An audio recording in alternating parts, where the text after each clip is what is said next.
सोलापूर शहर मध्य विधानसभा मतदारसंघात काँग्रेसला धक्का. श्रीनिवास संघा यांचं काँग्रेस कार्यकर्त्यांसह मुंबईत बावनकुळेंच्या उपस्थितीत भाजपात प्रवेश. शहर मध्य विधानसभा मतदारसंघातील पद्मशाली समाजाचे युवा नेतृत्व, कुशल संघटक, श्री प्रतिष्ठानचे संस्थापक श्रीनिवास भाऊ संघा यांनी आमदार प्रणिती शिंदे यांच्या मतदारसंघातील काँग्रेस कार्यकर्त्यांसह मंगळवारी दुपारी 4 वाजता भाजपा प्रदेशाध्यक्ष चंद्रशेखर बावनकुळे यांच्या उपस्थितीत भाजपमध्ये प्रवेश केलाय. श्रीनिवास संघा यांनी नागपूर येथे भारतीय जनता युवा मोर्चाचे प्रदेश सचिव अक्षय अंजिखाने यांच्या समवेत भाजप प्रदेशाध्यक्ष चंद्रशेखर बावनकुळे यांची भेट घेऊन प्रधानमंत्री नरेंद्र मोदी साहेबांना पुन्हा एकदा प्रधानमंत्री बनवण्यासाठी लोकसभा निवडणुकीपूर्वी भाजप प्रवेश करण्याची मागणी केली होती. यावेळी बावनकुळे यांनी मुंबई येथे पक्षप्रवेशासाठी वेळ दिला होता. लोकसभा निवडणुकीपूर्वी श्रीनिवास संघा यांनी शहर मध्य विधानसभा मतदारसंघातील प्रणिती शिंदे यांच्या निकटवर्तीय कार्यकर्त्यांसमवेत केलेला प्रवेशावेळी काँग्रेसला मोठा धक्का बसला असून प्रवेशानंतर सोलापुरात तेलुगू भाषिकांचा मोठा मेळावा घेऊन काँग्रेससह अन्य पक्षातील तेलुगू भाषिक कार्यकर्त्यांचा मोठा जाहीर पक्षप्रवेश कार्यक्रम घेणार असल्याचं श्रीनिवास संघा यांनी आपल्या पक्षप्रवेशाच्या मनोगत व्यक्त करताना सांगितलंय. शहर मध्यच्या आमदार प्रणिती शिंदे यांचे कट्टर समर्थक तथा माजी परिवहन समिती सदस्य गणेश साळुंके, माजी केंद्रीय गृहमंत्री सुशीलकुमार शिंदे यांचे कट्टर समर्थक तथा वडार समाजाचे युवा नेते विश्वनाथ दुर्लेकर, ॲडव्होकेट संदीप संघा, सोमवंशी क्षत्रिय पाटकर, समाज पूर्व विभाग अध्यक्ष संतोष बसुदे, उद्योजक किशोर मार्गम, उद्योजक मधुकर सरगम, सामाजिक कार्यकर्ते वैजनाथ उगडे, रवी गोरे आदींनी श्रीनिवास संघा यांच्या नेतृत्वाखाली भाजपात पक्षप्रवेश केलाय. सोलापूर शहर काँग्रेसमुक्त करण्याची जबाबदारी प्रदेशाध्यक्ष चंद्रशेखर बावनकुळे यांनी श्रीनिवास संघा यांच्यावर सोपवले. श्रीनिवास संघा यांच्या भाजपा पक्षप्रवेशानं सोलापूर शहर मध्य विधानसभा मतदारसंघ, शहर उत्तर विधानसभा मतदारसंघ आणि दक्षिण सोलापूर विधानसभा मतदारसंघात भाजपाची ताकद आणखी वाढली आहे. मुंबईतील भाजप प्रदेश कार्यालय येथे प्रदेशाध्यक्ष चंद्रशेखर बावनकुळे यांनी भाजपाचा पंचा आणि हार घालून श्रीनिवास संघा आणि काँग्रेस कार्यकर्त्यांचं भाजपमध्ये प्रवेश झाल्याचं जाहीर केलं.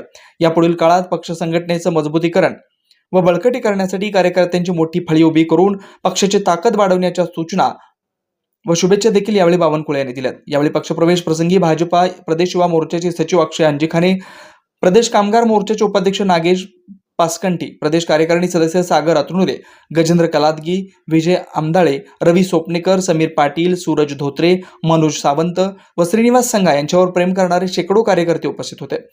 श्रीनिवास संघा यांनी केलेल्या पक्षप्रवेशानंतर आमदार सुभाषबाबू देशमुख, आमदार सचिन कल्याण शेट्टी, भाजप लोकसभा समन्वयक अमर साबळे, आमदार श्रीकांत भारतीय, भाजप जिल्हा सरचिटणीस मनीष देशमुख, भाजप शहराध्यक्ष नरेंद्र काळे, लोकसभा निवडणूक प्रमुख विक्रम देशमुख यांनी शुभेच्छा दिल्यात. माता की जय. आज मला या ठिकाणी अभिमानाने आणि आनंदाने सांगायचं आहे की सोलापूरचं एक चांगलं नेतृत्व जे गिरणी कामगाराकरता टेक्सटाईल पार्कमध्ये आणि तेलुगू समाजामध्ये विशेष करून ज्याला चांगला उत्तम मान्यता आहे असे श्रीनिवास संघा यांचा आज भारतीय जनता पार्टीमध्ये पक्षप्रवेश झाला आहे. आणि पक्षप्रवेश करण्यापूर्वी ते मला भेटले. त्यांनी मला सांगितलं, नागपूरला येऊन, कोराडीला येऊन मला कुठल्याही पदाची अपेक्षा नाही आहे, मला फक्त मोदीजींच्या नेतृत्वातला विकसित भारताचा संकल्प जो मोदीजींनी केलाय त्या संकल्पाला साथ देण्याकरता भारतीय जनता पार्टीमध्ये मला पक्षप्रवेश करायचा आहे. मोदीजींनी गॅरंटी घेतली आहे विकसित भारताची, मोदीजींनी तेलुगू समाजाची गॅरंटी घेतली आहे, मोदीजींनी 18 पगार जाती 12 वर्षाची गॅरंटी घेतली आहे, मोदीजींनी 140 कोटी भारतीयांची गॅरंटी घेतली आहे आणि समाजाच्या शेवटच्या गरीब माणसाचं कल्याण करण्याचा अजेंडा मोदीजींनी केला आहे. आणि म्हणून श्रीनिवास संघासारखे आमचे सर्व कार्यकर्ते यांनी आज पक्षप्रवेश केला. मी त्यांना आश्वस्त करतो, भारतीय जनता पार्टीच्या ज्या कार्यालयात पक्षप्रवेश केला या 42 वर्षाच्या इतिहासामध्ये या पक्षाने मोठं नेतृत्व घडवलं आहे.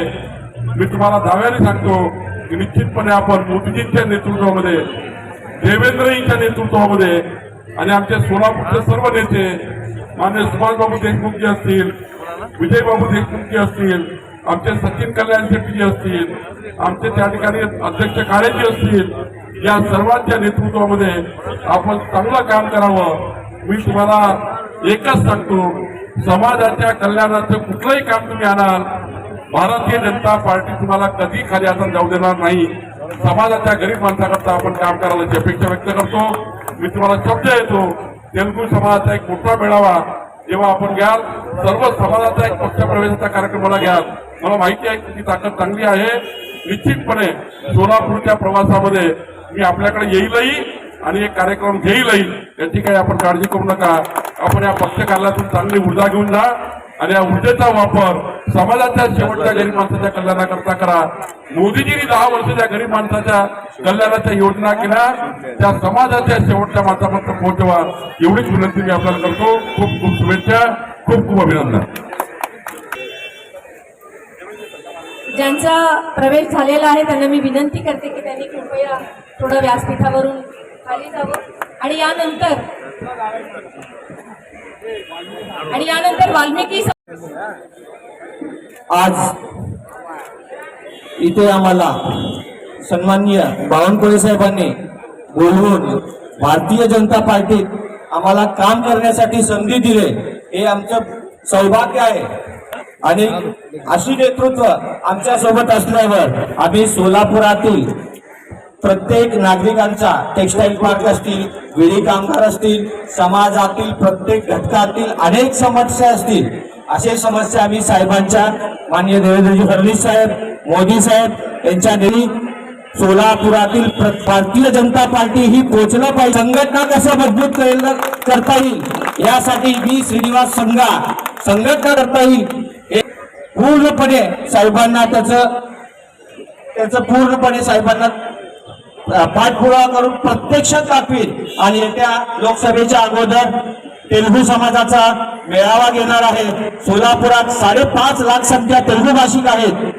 अशा अनेक लोकांसाठी सगळे वेगवेगळ्या पक्षात विचलित झालेले आहेत, यांना एकत्र आणून भारतीय जनता पार्टीत काम करण्यासाठी त्यांना संधी देण्यात येईल आणि त्यांचे प्रत्येक अडचणी साहेबांच्या आशीर्वादाने सोडवण्यात येईल व साहेबांचा आशीर्वाद सदैव आमच्या सोबत राहिला पाहिजे, हीच मी साहेबांसोबत अपेक्षा करतो.